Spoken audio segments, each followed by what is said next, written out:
Julie. Good morning, everybody. It's a pleasure to be here this morning. I received instructions from this morning's speaker. He said, no introduction. And indeed, for Charles, no introduction is required. The only thing I'll say is that when I was the Dean of Medicine, Charles joined the university as the Dean of Arts and Sciences. The place was in some disarray, and he straightened it out and survived for 18 years on the faculty. So, and he's been here quite a while as well. So I also am allowed to say, and this is for personal reasons, that his wife hails from Cleveland. So welcome to a fellow Clevelander. Wait till next year, the team will do better, no matter which sport we're talking about. So anyway, this course has to do with the evolution of the modern research university. And Charles is an expert on that. Much of this is based on the German research university model. And Charles had a lot of experience with that as a graduate student because he spent a lot of time in Germany doing his graduate research. So without further ado, I give you Charles Sidman, today's speaker. Welcome. Thank you very much. Can you be heard easily in the back of the auditorium? Fine. My wife said I don't really need this to be heard. She's heard me a lot, and thank you all for coming. We're going to talk basically about the German system of education. We'll compare it to the American, maybe in an offhand way as well with the English. All right? The modern German university had its origin in the Middle Ages through the collaboration of two powerful elites, the political elite and the religious elite. The political elite wanted something like this kind of institution in order to see trained individuals who might help rule the territory that those people controlled. And the religious elite wanted educated people coming out of that kind of institution in order to help govern and serve the church. The European universities took hold, spread throughout Europe, east to west, or west to east really, north to south. And by the end of the 19th century and coming into the 20th, which will be the focus of this talk, it had fully matured, become much more complex, and the dual collaboration had shifted somewhat. You still have the political elite, but an academically inclined intellectual elite situated within the universities replaced the religious elite. And that those two entities now controlled the destiny of the university in Europe as well as in Germany. And in the earlier instance, and certainly at the beginning of the 20th century, it was a top-down control and influence. In Germany, that can be seen best of all in the fashion of the appointment of Wilhelm Röntgen as professor of physics at the University of Munich, which occurred in the year 1900. It took the academic elite and the political elite to take advantage of the fame that had come to him from his discovery and his scientific work to draw him into the Bavarian circle around Munich. And he was very happy to be there. The intellectual elite was pleased with the relationship. And Röntgen, of course, became professor of physics in 1900, and in 1901, of course, when the first Nobel Prizes were awarded, he became the first Nobel Prize winner in physics. The Germans had unified late, the last of the European great powers to unify. They had industrialized quickly and very, very successfully. They were energetic, they were ambitious, and they expected the 20th century to be theirs.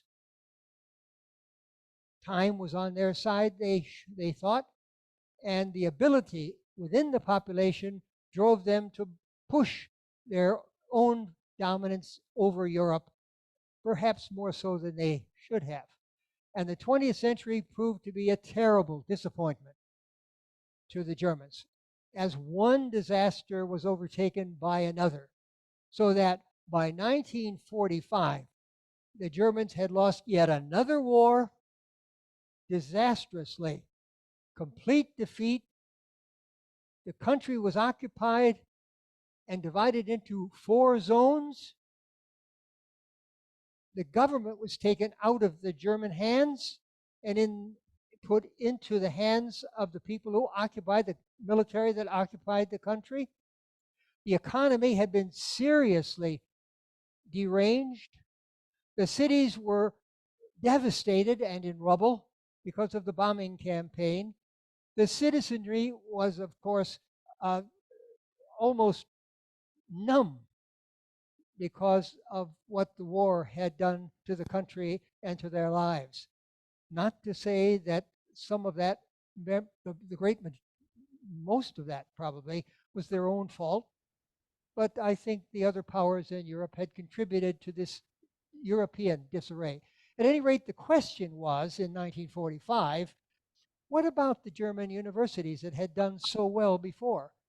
If you took a pencil and merely added up the number of Nobel Prizes awarded from 1900 to 1933, you would come across German names more frequently than any other in that list. After 1933, the university suffered a disgrace in the way that the National Socialist ideology was first imposed on the universities and sometimes Can you try the other iPad or that elaborate. it's not working? The bigger iPad? No, this is it. This is the one that works. Okay. I can't. Are we having competition today, Julianne? Okay? Okay.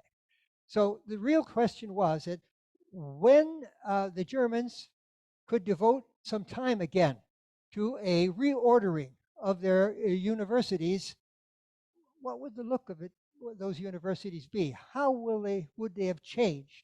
What will they do first?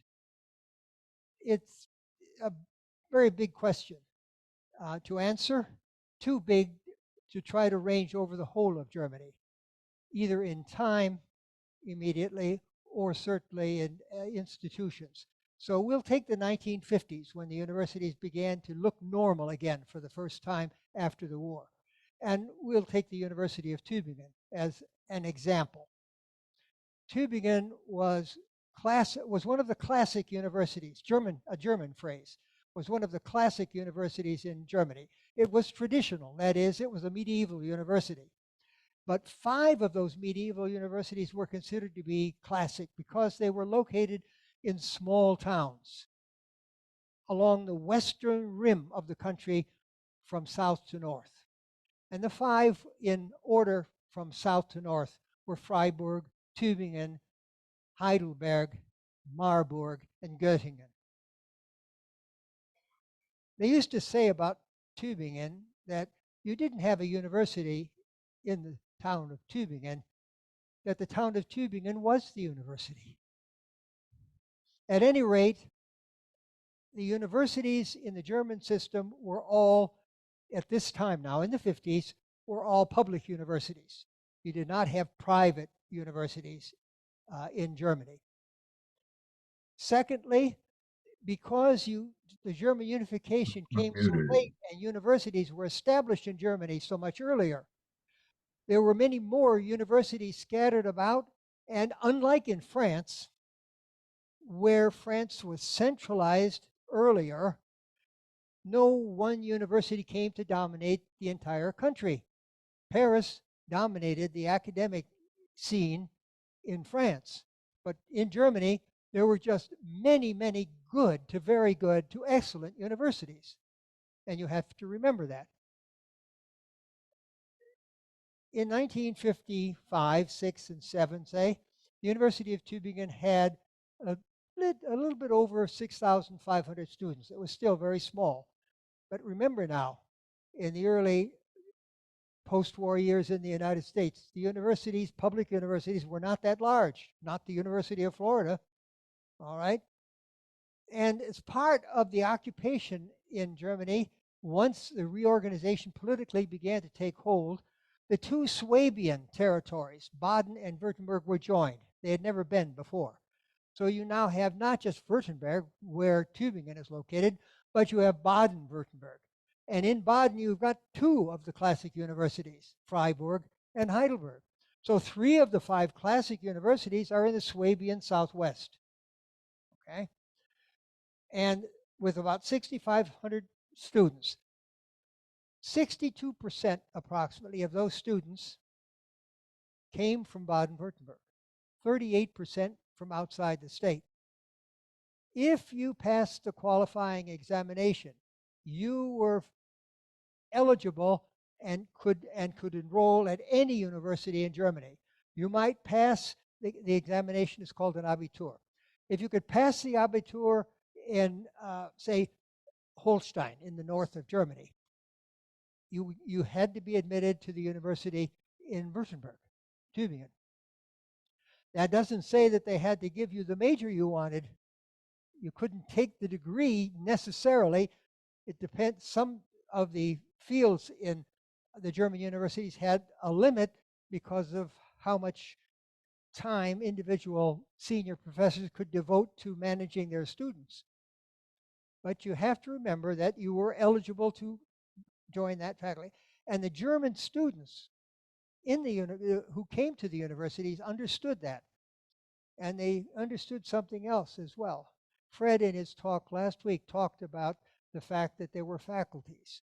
Well, if you were an American student and went to a German university in the 1950s, try as you wouldn't be able to find a department or a college or a school. They didn't exist. What existed, of course, were faculties. What faculties?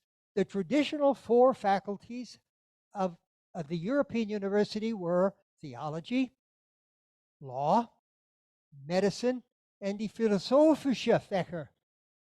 And those philosophical subjects were, in effect, liberal arts and sciences. And what Württemberg had done earlier, they did again in the post-World War II era. First of all, they had 2 faculties of theology, evangelische and katholische, the evangelical and the Catholic. All right?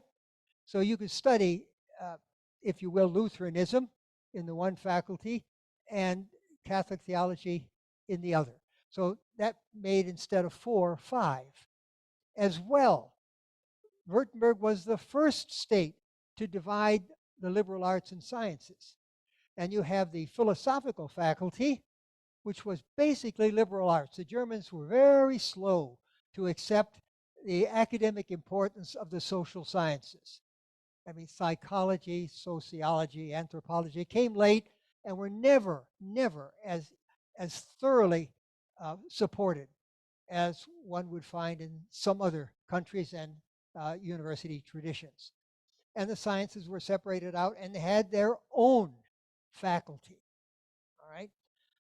And there was yet another small faculty growing up within law, the Wirtschaftsfakultät.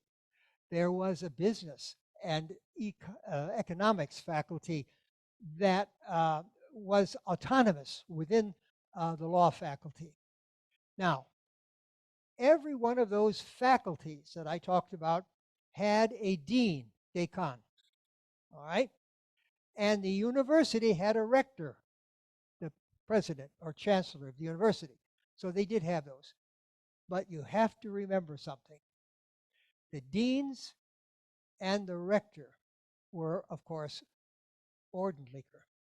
They were full professors. Der Ordentlicher Professor. They were the ones that they were the elite of the university, still in existence in the 1950s and 60s.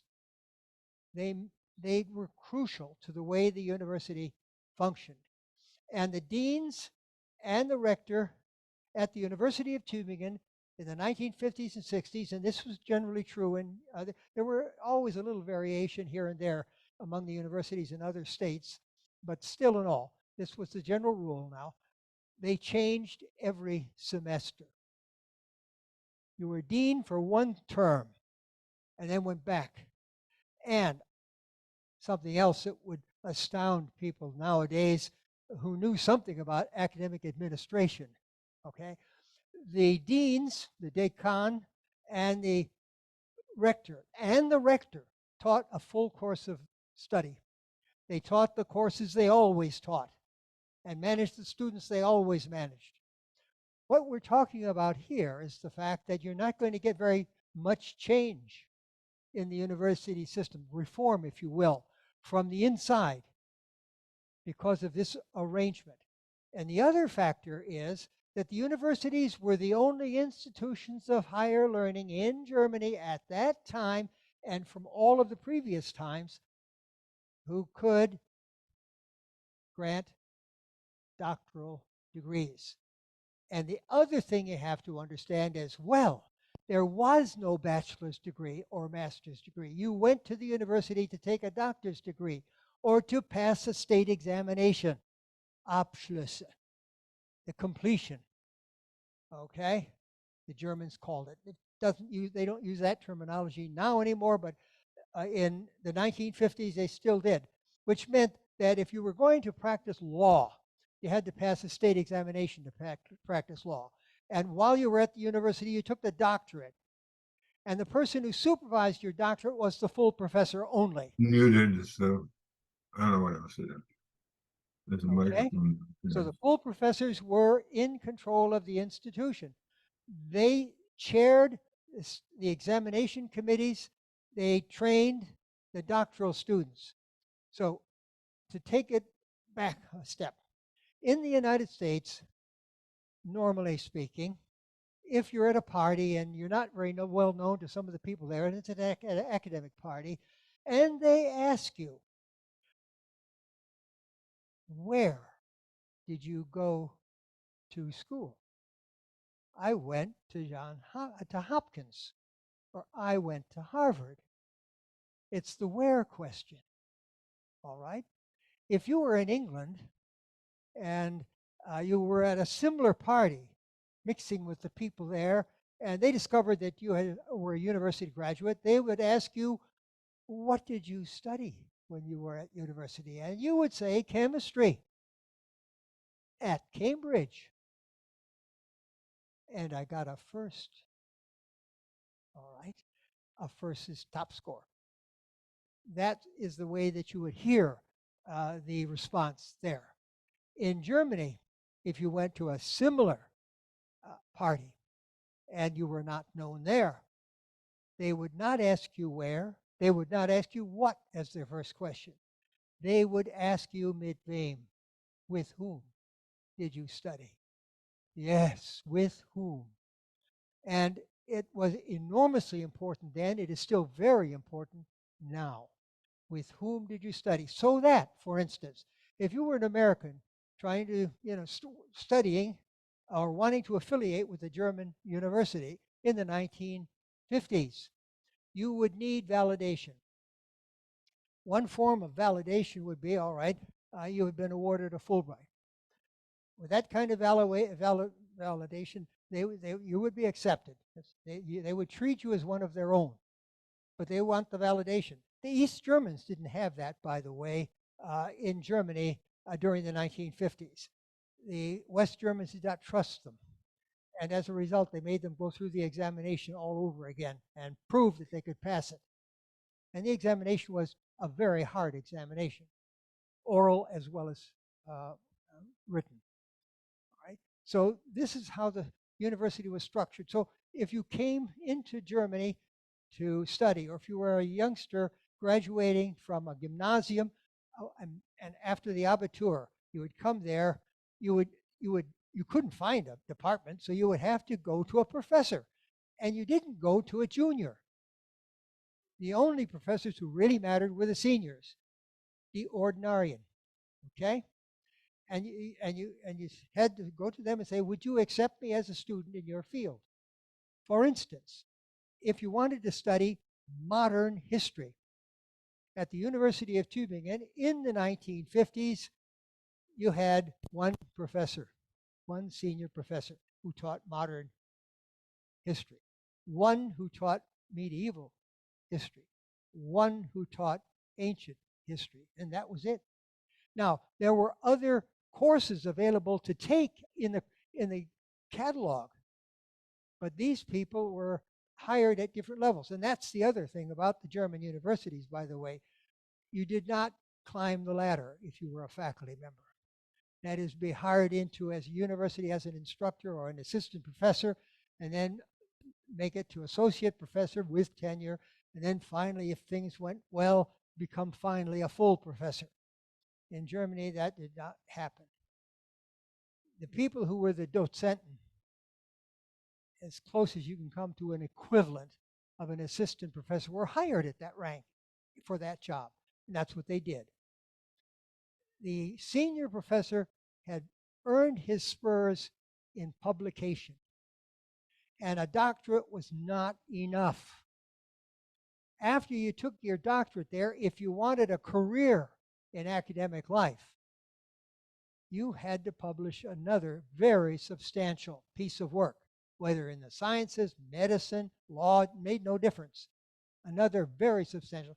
In Germany, they called that the Habil, die Habilitation. You had to do the Habil to be qualified. And then, these people, sometimes very good people, had to wait until a position might be available at some other university or at that university. And look how many there were. In Tübingen, just one, if you were a modern historian, just one. And one at Heidelberg, and one at Freiburg, one at Marburg, one in Cologne, one in Leipzig. I mean, that's just the way it was. A different system altogether. By the way, the number of women at University of Tübingen in the 1950s was about 25% of the whole, below average. And about 1/3 of the enrollment in the liberal arts was female. 1/10 of the enrollment in law was female. 1/3 of the enrollment in close to 1/3 in medicine was female. The only area at the University of Tübingen in the 1950s that had a majority of women enrolled was pharmacy. But the only degree you took there, remember, was a doctorate. All right, so we'll go from there. I've got to see where I am. We've got time. Look at the clock there. I do this. I always do it this way, by the way. I do not use notes. I haven't for over 70 years. All right, believe me, for 7 years of this. All right. So at any rate, we've got to let's go to the modern university, and what happened in Germany between the 50s and 2023. And we'll use Tübingen and Baden-Württemberg pretty much as examples. Again, stay within a single parameter so that you can get the picture more fully in your mind. What happened between those 2 days? First of all, the enrollment at the University of Tübingen was 4.5 times greater.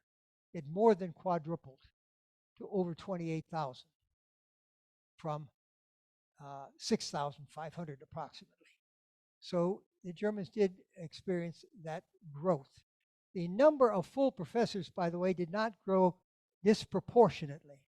You would have expected maybe that they would soften up a little bit and have more of those people. They did not and have not. All right? So that's number one. But let's talk about what else happened that was very, very significant. We'll start with the earlier grades. Young Germans, young Germans all have a required responsibility to go to school at age 6. The year they turn 6, they have to be in school, mandatory. And that means, by the way, if you just want to picture it, homeschooling is out. So they have to go and go to class. They're all in the Grundschule, the elementary school. And they remain in that Grundschule, that's elementary school, for 4 years while they're 6, 7, 8, and 9. At the end of their 4th year in basic school, an evaluation is made. And that evaluation is made with the collaboration of parents, teachers, administration, and the students. The students are asked, their record is examined and the like, and a decision is made in terms of their interest, their abilities, and other aspects. And the students are divided basically, and more than that, but to 3 basic paths that they can follow. I'll simplify, just 3. Let's take the lowest level, where you have students that haven't done very well or don't have the ability or just don't have the interest in pursuing education seriously. Right? Those people are continued in the Grundschule for 4 more years. They stay there for a full 8 years, elementary school for 8 years. At the end of the 8th year, they have an opportunity, and they're carefully monitored along the way, but they have an opportunity now to express an interest in what they want to do with their lives. And if what the program that the Germans have developed, which is not in place at all in the United States, is that the German state administration has 430 some thousand businesses, from the largest corporations and factories to very small machine shops participating in this program. And the youngster then is asked, what would you like to do with your life? Well, I would like to be a machinist. I really love working with my hands. Okay. Well, in Württemberg, you have a town in the very southern end called Tuttlingen. And Tuttlingen is famous worldwide for making medical devices. So if you really want to, apply yourself to a skill with your hands, you might say, I'd like to have a go and go to this factory. There are several of machine factories in Tuttlingen, and learn how to make medical devices. And so a contract will be signed between this youngster, male or female, and the business. And you would go usually 3 more years. Twice a week, you would have classroom activity to give you a better understanding of how to make your way in the world. 3 times a week, you'd be in the factory learning how to do that job, and you would be paid for it. Now, you're talking about youngsters who are what age? 14, 15, 16, learning a skill. That's the low end. And that is why the Germans are so good at various skills. They are put on the job at a young age in order to give them something that when the schooling is over, first of all, they've got a job. Over 80% of those youngsters participating in this program end up with a full-time job at that place. They don't have to stay there, but over 80% do. And of course, they've got something marketable anyway that they can do elsewhere. The middle range is is the Realschule. Realschule is The Realschule is a school that would emphasize more technical things, subjects, more basic and subjects. You wouldn't have to study 2 foreign languages. You would only have to study 1, starting in the fifth form, by the way, at age 10, so that you have a population at the end of the educational cycle that basically can speak that foreign language. And the favorite foreign language, even in Württemberg, was English. And Württemberg, Tübingen, well, let's put it to Tübingen, Stuttgart, not so. Tübingen was in the French zone of occupation, but English was still the preferred first language to learn. So these people would be trained, they would go to one of the Hochschulen in Germany, high schools, but that's not fair. It's more than a high school, it's a third level institution. And there they would learn white collar jobs of their choice, different things, working in retail, you name it, but white collar and not blue collar. And by 2023, give some thought to it, there were in Baden-Württemberg 72 Hochschulen. Almost every small town had one. And you can see the dispersal of the educated population throughout the state. And not only that, the universities had expanded as well. But the Hochschulen specialized in art, design, music, agriculture. By the way, you're right. You can't get a doctor's degree in agriculture, nursing, education. Those are non-starters in Germany. You can study those and master the skills, whatever it requires, but the Hochschulen in Germany in 2023 give bachelor's and master's degrees. The Germans have finally conceded that, and they're looking a little bit more American in that regard. But the universities are still the only place you can go for a doctorate. And the other place where you couldn't get a doctorate in the 1950s was, of course, at the Technische Hochschulen. Technische Hochschule was an engineering school.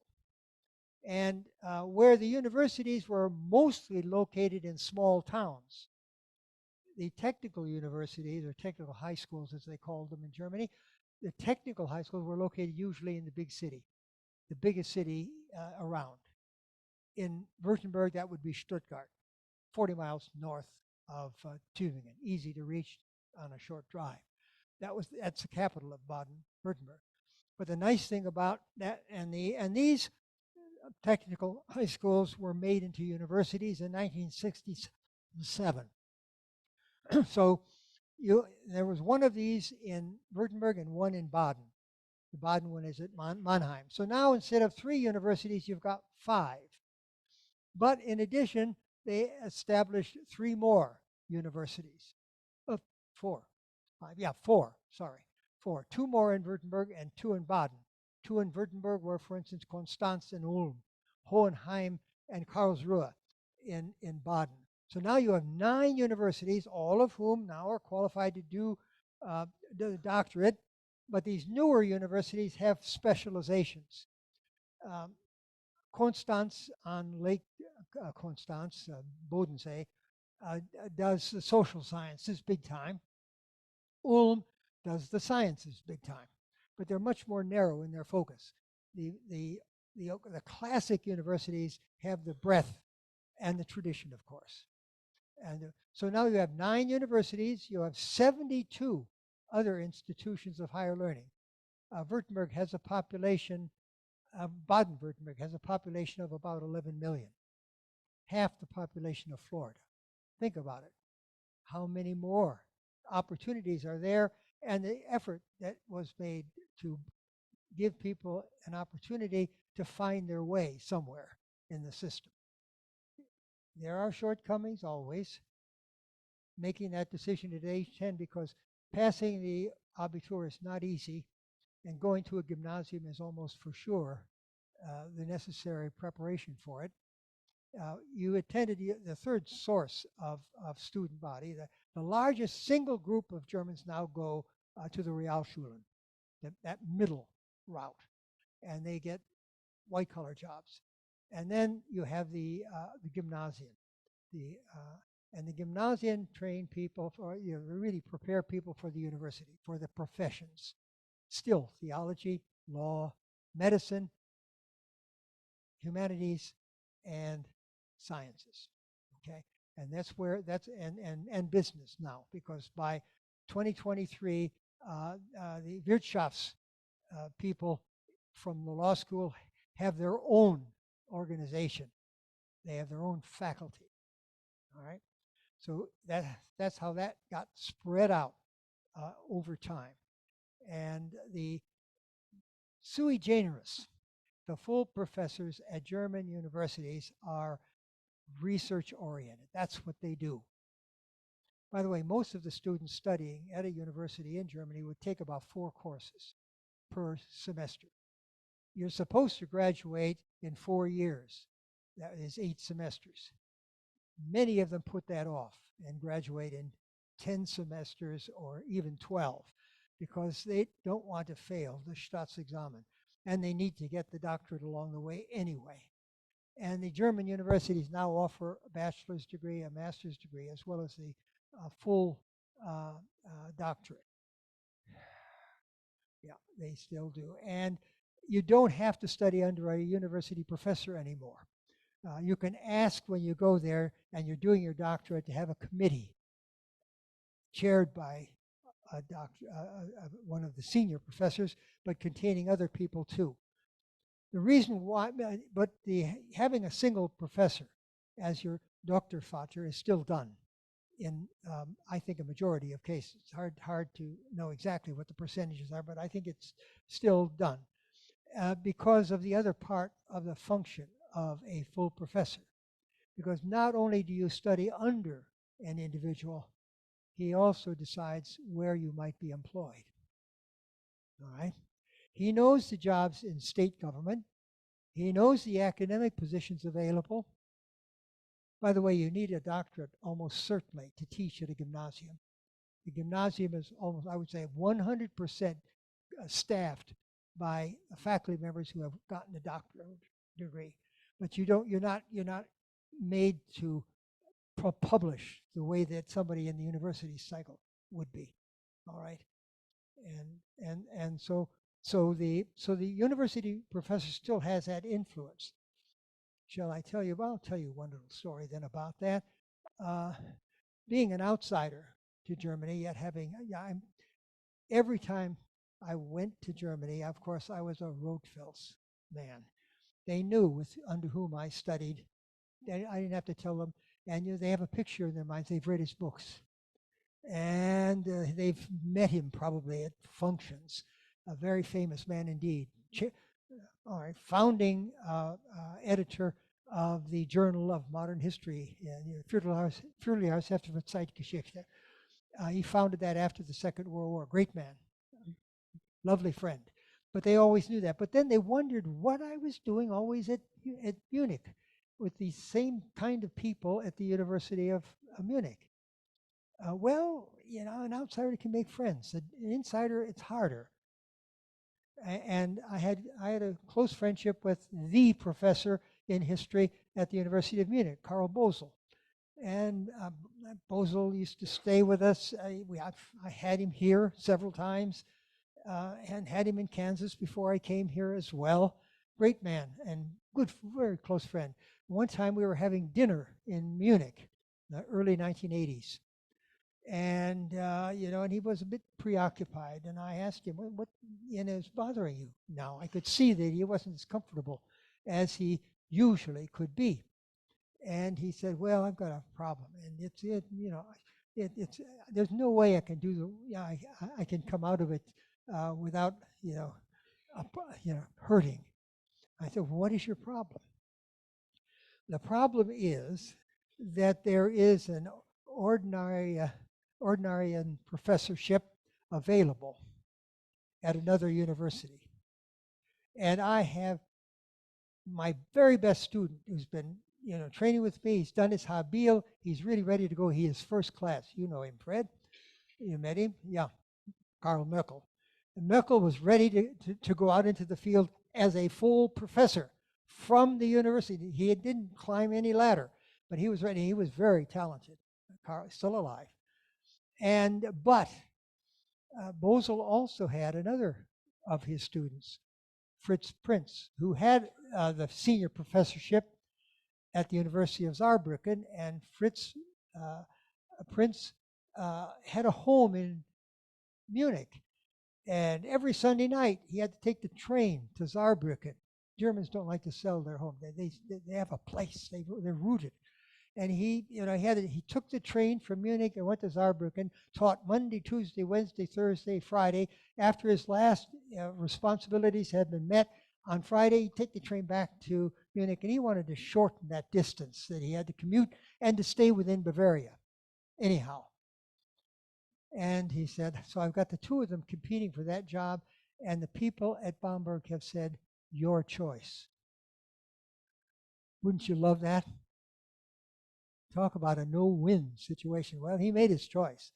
But then he had to think, how am I going to handle it? I'm going to lose one of my students. He'll be whichever one doesn't get it will be very unhappy with me, because they know very well I made that decision. And that's the other thing about a full professor. They are still often consulted when an opening occurs elsewhere. If that professor has a student eligible for consideration, do you support him? And it's not all a win-win, as you must appreciate. At any rate, that's the way the German universities are, and you can see the differences and the likenesses with the American universities. The strength and influence of a university professor in Germany is still much greater than at the American university. The Germans have done a better job to try not to lose any of their young people. And you can see them in this country, and you could certainly see them clearly in England, where they have they have nothing. They have no skill. They're out. They don't want school.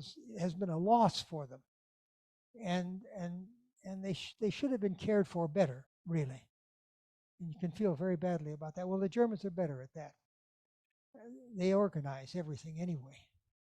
And so they do with education as well. So I will say that I've done my 45 minutes, and I think it's probably long enough for you to listen to me. I welcome whatever questions you might have.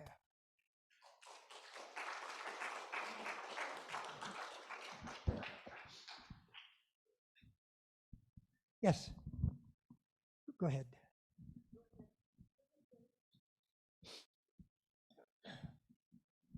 Thank you. I worked in Milan, Italy, in the late 60s as a postdoc, and they had the exact same system. One professor and all the others below him, and those had no chance of moving up until this one professor either retired or died. That is correct. And then the other parallel is that this professor I worked with, he got in a different position, all same position, but he would travel every week to Perugia from Milan, then come back, and he had those two positions. Same situation exactly. Yeah. Well, it is. I've known professors, for instance, at the University of Toulouse in France, who wouldn't live anywhere but Paris, and they do the same thing. They make the commute. Or somebody at the University of Rome who teaches in Bari down the East Coast. He said they also commute every week to the university where they're teaching, which doesn't help very much, because I taught at the University of Utrecht in Holland as well.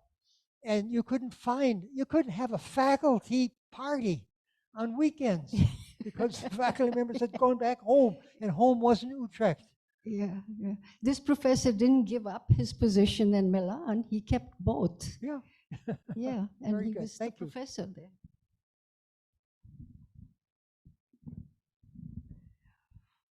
Thank you. Thank you very much. But anyway, with all the students, when they had achieved the equivalent of their doctorate, could they find positions? Well, they're professor usually in the old days, and somewhat less so today. But the students, it has changed now. The younger generation in Germany is more willing to just go out there on their own and to find positions. But yes, the positions are there. Professors can help a lot, and especially if it's a really desirable position out there. But yes, there are jobs, but the students are much savvier So and much more independent. yeah, when they go to the university, they go with the idea that they will end up with a job, a satisfactory job of some Yes, sort. and they Yes. know that, and that is a major response. You see, we don't have the elite wind blowing from the top anymore like that. We have much more the influence coming from the bottom up, and forcing legislatures and individuals at the university and in society to react to what the people coming up want. And I thought about that with Fred yesterday or last week, because while intellectuals, the academics who have this intellectual orientation deeply imbued in their minds, they can't believe that their ideas, even when expressed in books, they can't believe that they couldn't penetrate down to the lowest level of society. And I believe otherwise.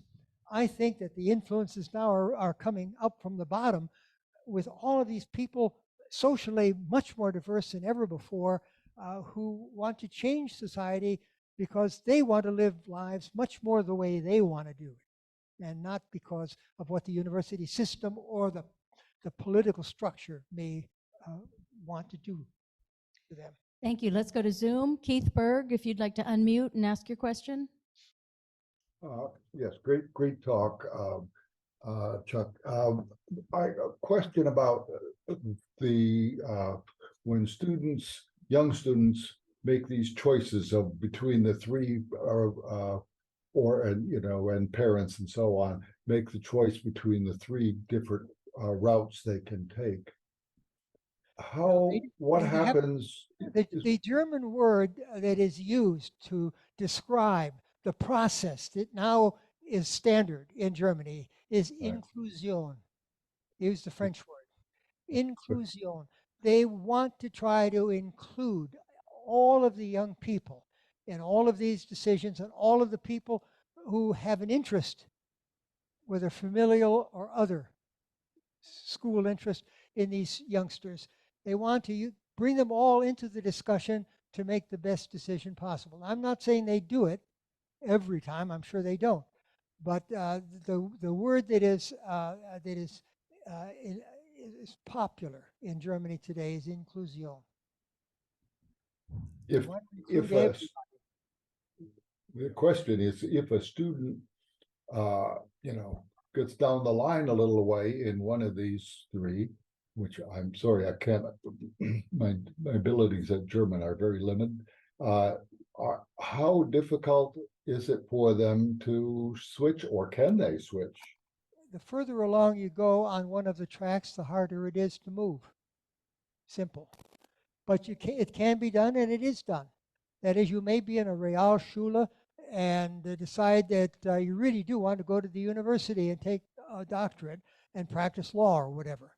And if that is the case, you have to pass the Abitur. And the subject matter of a gymnasium is suited to the Abitur preparation. Okay? And it's still true in some of the German states, but in the 1950s it was universal. You had 8 years of gymnasium. That is, from the time you were 10 till you were 18. All right? And then the 9th year was a year when you didn't take any classwork, you studied for the Abitur. You took a whole year to study for that written and oral examination. Now, in some of the states in Germany, there are 16 states in Germany now, they've reduced that to 8 years only, not the 9th year. So they get them into the universities sooner. Okay. Thank you, Charles. Very, very good class today. I have two thoughts or questions.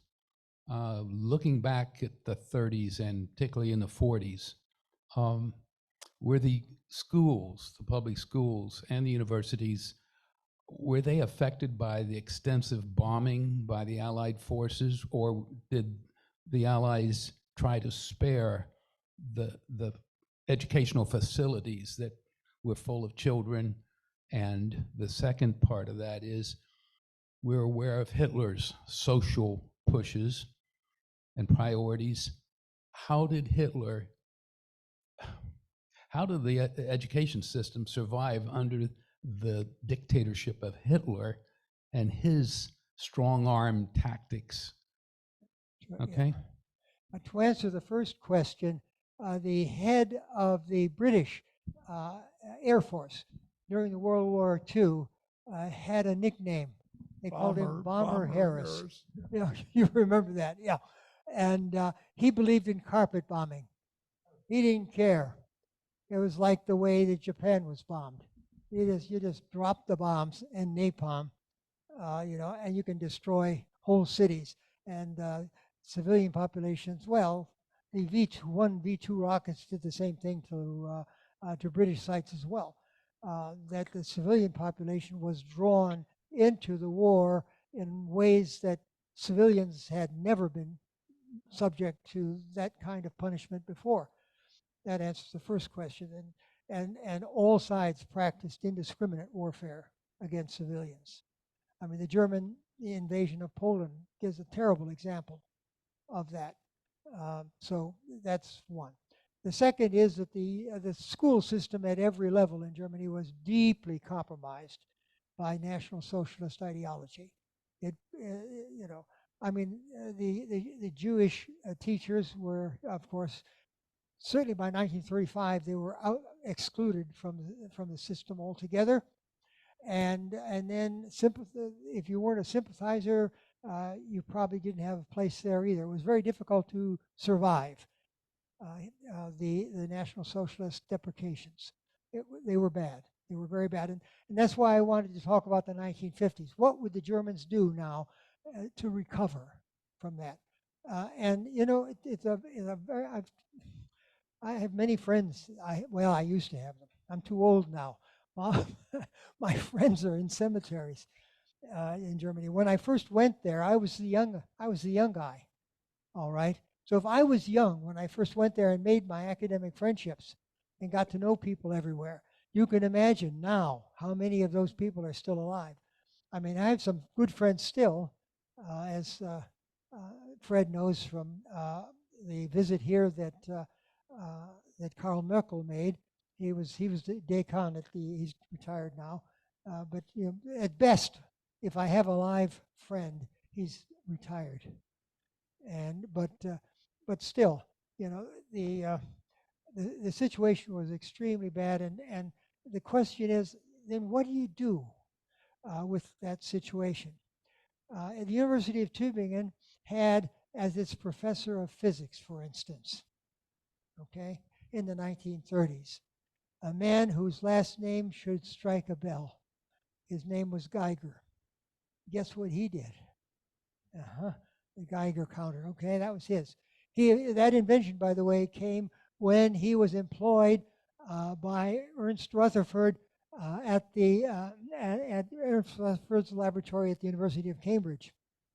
And he went back to Germany and took his professorship in physics at Tübingen. And he had a man who was a very, very good young physicist there on the faculty as well, by the name of Bethe, B-E-T-H-E. And Bethe was 1/4 Jewish. That didn't spare him at all. And Geiger did not support him. Bethe came to the United States, went to the University of Pennsylvania, was part of the Manhattan Project, okay, and helped develop the atomic bomb. But then you say after the war, what do you do with a person like this? I mean, in effect, he didn't do anything bad, but he didn't help a colleague that he knew that that was his friend. He saved his own hide.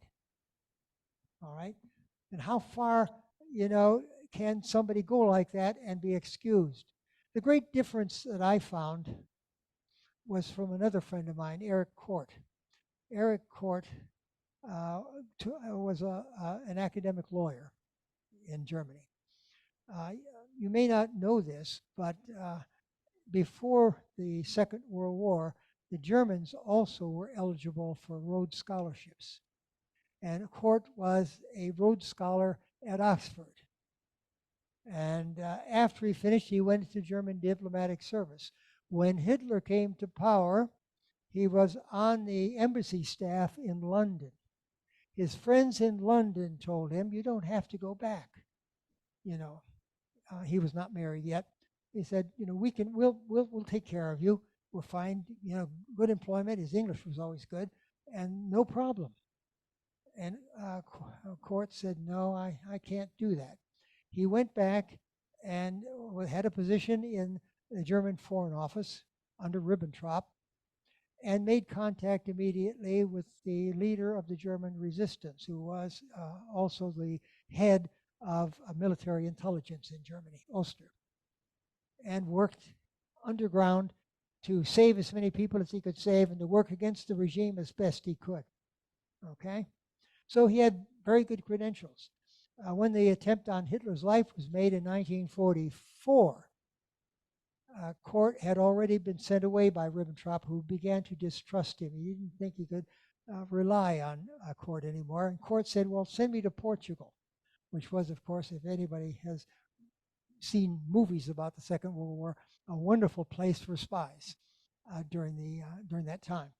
But no, he said, "You're not going there." And he sent Court to the Far East.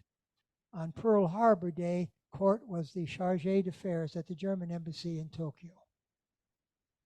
So he had interesting stories to tell about the Japanese attack and the outcome in Japan. And when the war was over, he was in Shanghai, in China. And Ribbentrop was asked by Hitler, by the way, "Did you get everybody?" And he said, "All but one."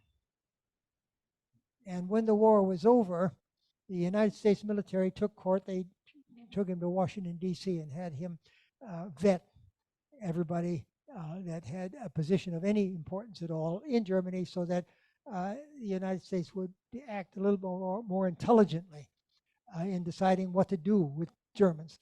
You can imagine how many people were tainted by the brush. But how deep do you probe? Adenauer was the prime minister or the chancellor of Germany for 14 years, from 1949. Adenauer was a fearsome opponent of people who collaborated. He had been mayor of Cologne, by the way, when Hitler came to power, and of course he went into retirement. He wasn't going to serve that government, and he never said anything, but you could see his scowl all the way. All right, he didn't forgive it all, but Eric was a funny man. And Eric told me, you know, he said, "I can't be that hard on all of these people. I need to make more distinctions than that," because he should have been the German foreign minister under Adenauer. But Adenauer thought he was too soft, too forgiving, too understanding. And Court went back to his professorship at the law school at the University of Cologne. And that's where I got to know him, and for a long time used to deal with him as a friend. But you know, how soft can you be? You know, what do you forgive and what don't you forgive? And you know, or Court would talk about what the Germans call Sippenrecht. You know what Sippenrecht is? That's the idea in Germanic law that if you do something really bad, your whole family gets it. Not just you, your spouse, the children, your parents, the whole lot of you. And Court was, I think, more sensitive to that problem than Adenauer was. So I have one question for you. Is there a mandatory retirement age in the German university system? No. And you have to know one thing about the German professors. In terms, they are civil servants at the absolute top end, the full professors. I mean, absolute top end. And as My wife can tell you some stories, bad stories from her point of view, when we would go, and I would be one of these professors, all right? And Margie used to go to the store to shop. And when she entered the store, and this made her very, very uncomfortable. Everybody else in the store would part. She would go to the front of the line, and whatever she wanted would be obtained then. And the owner of the store would say, "I'll deliver that to your house later this afternoon." Okay. Margie, right?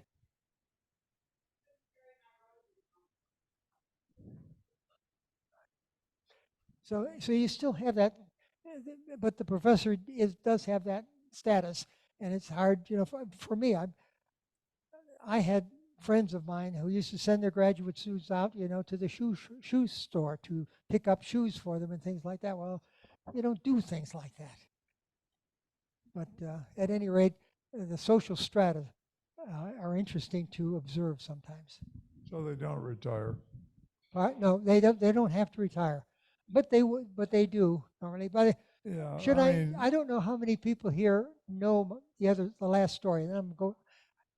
I promised my wife many times I'm not going to do this one again because I've gotten too old for this sort of thing.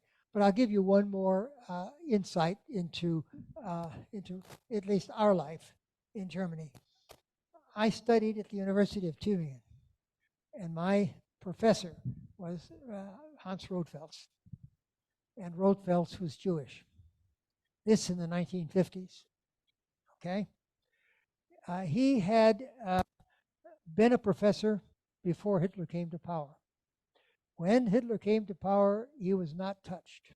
Why was he not touched? He had fought as an officer in the German army in France during the First World War and had lost his leg. He had a wooden leg. Big man, great man. And as a result, Hitler had spent his 4 years in the war also on the French front, okay, and not at the front lines, and didn't have that kind of an injury ever. In 1938, finally, during the night of the Kristallnacht, the Gestapo arrested him and roughed him up. He went home and told his wife, pack the bags, pick up the children, we're out. And he went first to Oxford in English, spent a year in Oxford, then came to the United States and became chairman of the history department at the University of Chicago, which is where he was when the war ended. And then he said to his wife, Germany needs to be rebuilt on better foundations than it had been before.